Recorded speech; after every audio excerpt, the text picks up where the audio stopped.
everyone. We're back in the studio again, and joined with me is none other than Mike Maz. I'm Maggie Castraba, back at it again. How are you, Mike? Nice to see you in the studio. I know. Happy to be back. M&M back in action. All right, Mike, since last we talked, when you were with Drew here last week, the MLB trade deadline really crushed the Tin Caps, and then yet again another crazy shuffle in the lineup of the roster for the Tin Caps, and they cut Griffin Doersching and Keegan Collette. So let's just talk about the players that they cut. So what were your thoughts? Griffin Doersching, I was a little bit surprised. I mean, he was leading the team in home runs with 10. They had asked him to even play some left field, which he had never played before. And I was a little surprised, evidently, and I'm just guessing here, that the Padre Brain Trust felt that they had gone as far as he could with him. And Keegan Collette had been here before. And, it's funny because when you have players that have up and down years, you might see some justification for it. But Keegan Collette was getting better, I thought. You always hate to see a player get released, and I was informed that they were released after the game on Sunday. So the team had a bad taste in their mouth anyway because they lost 5 out of 6 at home to West Michigan. It was already rough on them. And then they finished that Sunday game, go in the clubhouse, and then each of the 2 players were called into the manager's office, and Mike Daly had to be the bad guy to let them know that their time as part of the San Diego organization was finished. Yeah. So we start with those 2 being released on Sunday. And Monday. Yeah, I know.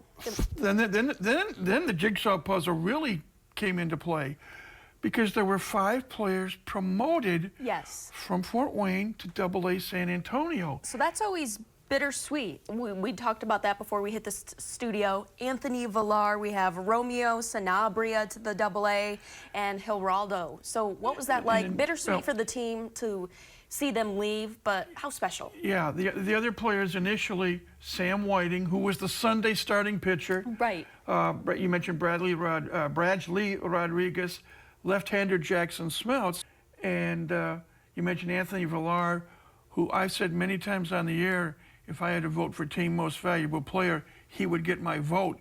When you start out the year 1 for 20 in the month of April, and then after that tough start, you start turning heads, and he ended up, I believe, with 6 home runs, and I want to say close to 45 runs batted in, only 1 in April. He was really, and the fact that he played first base, second base, shortstop, third base, catcher, pitcher.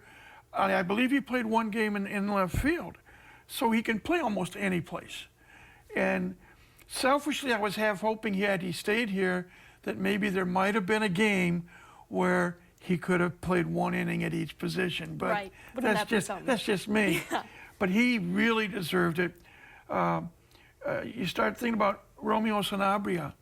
Had a really good year at Low A Lake Elsinore, then gets the promotion to Fort Wayne. And he was coming, the last 3 weeks he was out of the slump that he had and was hitting the ball well. You take a 30-man roster and you take 6 players who were promoted, 2 players released, and replace them with 7 players. On one of the days this weekend, I'm going to interview clubhouse manager Sam Lewis for a pregame show, and I'm going to ask him flat out how difficult it was when you have players moving out, players coming in. Absolutely. You got to get the old jerseys out. You got to find out what size the new players wear and pick out whatever numbers they need to be picked out. It's crazy. But the bottom line is players who have played relatively well getting a chance to move up to a higher level. Players who are still learning the tricks of the trade, also getting a chance to come up from a lower classification to see what they can do here. and we wish the best for both Griffin Doersching and Keegan Collette. So we've had, again, quite the shuffle in the lineup here. And then before they played the South Bend Cubs, quite a rough series, like we mentioned, with the Whitecaps. But now back-to-back-to-back wins. That must be feeling good for them. It really is. And, excuse me, they were wins where everybody contributed. You know, we always like to say A plus B plus C equals D. In baseball parlance, pitching plus hitting plus defense, D equals victory. And to start this series with South Bend, that's exactly what's happened. We've had some good pitching performances, both from the starters and the bullpen. We've had some clutch hits. Joshua Mears on Wednesday night had a big home run. On Tuesday night in the series opener, Noelian Cedeno had a 2-run home run, and which helped because on Tuesday night the team was trailing 2-0 early, came back to win 5-2. So they've shown parts of an offense, they played very good defense, and they've gotten some good pitching, something that I think the fans was hoping would happen all season long. Right. Realistically, it would take a miracle to get into the playoffs. Mathematically, the team is not eliminated. But what they can do over these final few weeks of the season is they can play spoiler. Next week, the TinCaps host Dayton. Dayton and West Michigan are fighting for that second half playoff spot in the Eastern Division. Throw Lake County out because they've already won the first half title. 14 road games and 12 home games. So still 26 games left, and it's a chance to show the Padre brass and the Fort Wayne faithful who have come out again, not quite record numbers, but wow, they have come out to support this team through thick and thin.